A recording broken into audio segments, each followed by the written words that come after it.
పేరుకే Pawan Kalyan deputy CM. ఆయనకు తెలియకుండా చాలా జరుగుతున్నాయి. పవన్ కళ్యాణ్ వల్ల డిప్యూటీ సీఎం పోస్టుకు గుర్తింపుతో పాటు వాల్యూ పెరిగింది అనేది వాస్తవం. కానీ డిప్యూటీ సీఎం పోస్టు వల్ల పవన్ కళ్యాణ్ కు గుర్తింపు రాలేదు. పవన్ కూడా తాను నిర్వహిస్తున్న పంచాయతీరాజ్, గ్రామీణాభివృద్ధి, అటవీ శాఖలకే పరిమితం అయ్యారే తప్ప తాను డిప్యూటీ సీఎం అయినా కూడా ఇతర మంత్రుల శాఖల్లో కలుగజేసుకోవటం లేదు. ఏ విషయం అయినా సరే నేరుగా మంత్రివర్గం సమావేశంలో మాట్లాడుతున్నారు తప్ప బయట ఎలాంటి కాంట్రవర్సీ కామెంట్లు చేయటం లేదు. ఇక మంత్రివర్గంలో ఒక బీజేపీ మంత్రి కూడా ఉన్నారు.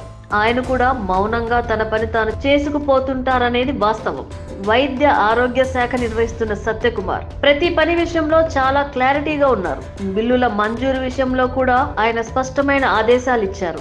ఈ కూటమి ప్రభుత్వంలో చంద్రబాబు, లోకేష్ మాత్రమే కీలకంగా ఉన్నారు. వారిద్దరికి మాత్రమే అధికారులు కూడా ప్రాధాన్యత ఇస్తున్నారు. తాను డిప్యూటీ సీఎం పదవిలో ఉన్నప్పటికీ తన పరిమితులు తనకు తెలుసని పవన్ కళ్యాణ్ సన్నిహితుల దగ్గర చెబుతున్నట్లు విశ్వసనీయ సమాచారం.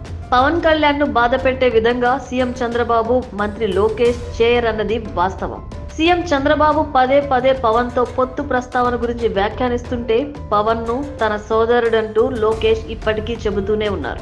డిప్యూటీ సీఎం పవన్ కళ్యాణ్ కూడా స్థాయికి తగిన గౌరవం ఇస్తున్నారు. కానీ ప్రభుత్వంలో మాత్రం ఆ స్థాయిలో జరగటం లేదనే మాట బాగా వినిపిస్తోంది.